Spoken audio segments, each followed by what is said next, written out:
Olá, senhor. Olá, senhorita. Vamos iniciar agora o estudo da parte de calor, onde eu vou verificar com vocês que calor é energia térmica em trânsito.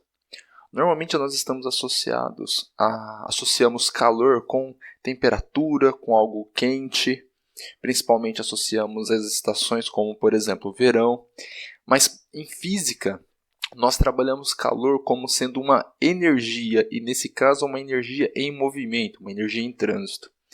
Para poder ter uma compreensão do que eu vou falar aqui com vocês, fiz aqui um esquema onde eu tenho um corpo A a uma certa temperatura e um corpo B também a uma certa temperatura, que eu chamei de TB e TA. Aqui, a temperatura do corpo B é maior que a temperatura do corpo A. Se eu assumir que esses dois corpos aqui estão próximos um do outro e somente há troca de calor entre eles, essa representação aqui indica que o corpo com a temperatura maior, que é TB, ele perde calor para o corpo A, e esse corpo A recebe esse calor cedido pelo corpo B. Bom, isso vai acontecer até um certo momento em que a temperatura do corpo A se iguala à temperatura do corpo B. Quando isso acontece, nós dizemos que o sistema atingiu o equilíbrio térmico, ou seja, a temperatura de A' será igual à temperatura de B'. Com a temperatura sendo a mesma, não há mais troca de calor. Então, a troca de calor é cessada, nós assumimos que esse sistema de corpo A e corpo B atingiu o equilíbrio térmico.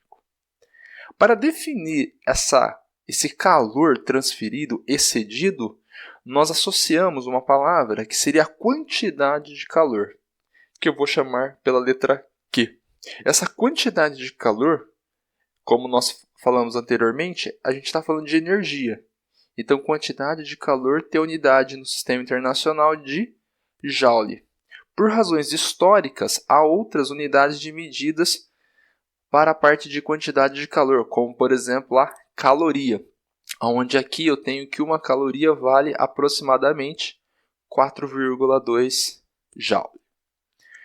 Para aprofundarmos o nosso estudo sobre quantidade de calor, vamos diferenciar dois tipos de calor.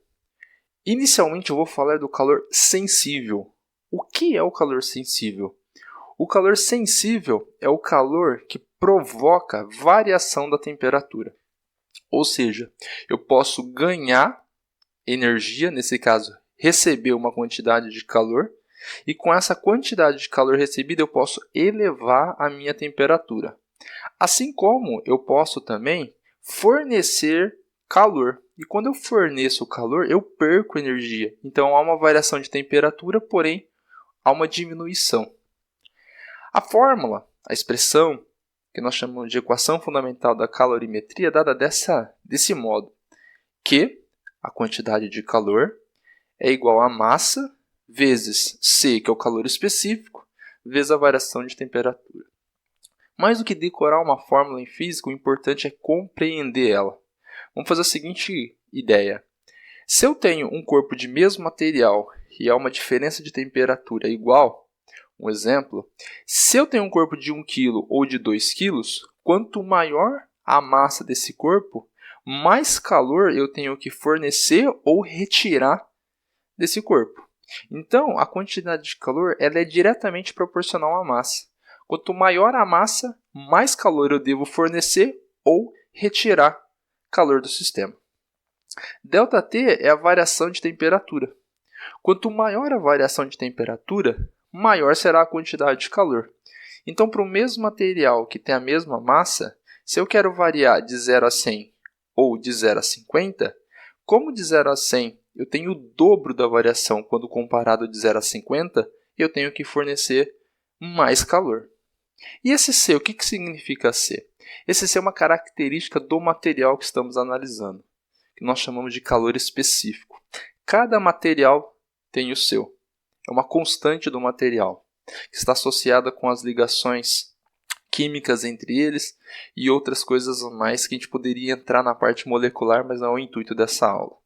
Um exemplo, a água líquida ela tem o calor específico de 1 caloria por grama grau Celsius. O que significa esse calor específico? Significa o seguinte: para variar 1 grau Celsius de 1 grama de água líquida, eu preciso fornecer ou retirar uma caloria. Continuando a nossa análise, aqui eu tenho que, se a temperatura final do corpo é maior que a temperatura inicial, então a variação é positiva, é maior que zero. Portanto, o calor é maior que zero. Eu forneço calor para o sistema. Se a minha temperatura final é menor que a temperatura inicial, então a variação de temperatura é menor que zero. Então eu vou ceder calor para o sistema. Vamos fazer uma análise para tentar compreender o que eu estou dizendo através de um exemplo. Eu não coloquei o enunciado para que possamos nos concentrarmos somente na resolução do problema. Aqui eu tenho um gráfico de temperatura em função do tempo. Existe uma fonte de calor e essa fonte de calor ela fornece 200 calorias por minuto. Essa fonte ela vai aquecer uma quantidade de água, ou melhor, uma quantidade de um material que nós não sabemos, onde ele tem uma massa de 200 gramas. Eu quero saber qual é o calor específico desse material que eu não sei qual que é. Bom, inicialmente o que eu consigo perceber nesse gráfico é a temperatura inicial é 20 e a temperatura final é 60 durante esse intervalo aqui de tempo de 30 minutos. Portanto, de 0 a 30 minutos, a variação de temperatura é de 40 graus Celsius. Com essa variação de temperatura, eu consigo também calcular quanto de calor foi fornecido para o sistema. Por que fornecido? Porque eu sei que a temperatura, ou melhor, a sua variação é positiva. Então, nesse caso aqui, eu tenho o calor recebido pelo sistema. Se em 1 minuto essa fonte de calor fornece 200 calorias, em 30 minutos, qual é a quantidade de calor fornecida? Porque em 30 minutos é a análise que eu estou fazendo quando a temperatura atinge 60 graus Celsius. A quantidade de calor fornecida, 6.000 calorias. Eu simplesmente fiz uma regra de 3 aqui. Ótimo. Utilizando agora a equação da calorimetria, nesse caso aqui, o calor específico será igual à quantidade de calor dividido pela massa vezes a variação de temperatura. Quantidade de calor fornecida durante 30 minutos, 6.000 calorias. Massa do corpo, 200 gramas. Variação da temperatura, 40 graus Celsius. Corto os zeros aqui para simplificar a minha expressão. O calor específico desse material que eu não conheço, por enquanto é desconhecido, será igual a 0,75 calorias grama-grau Celsius. Perceba o intuito desse exercício, que é analisar, no caso aqui, como eu forneço calor para um determinado corpo.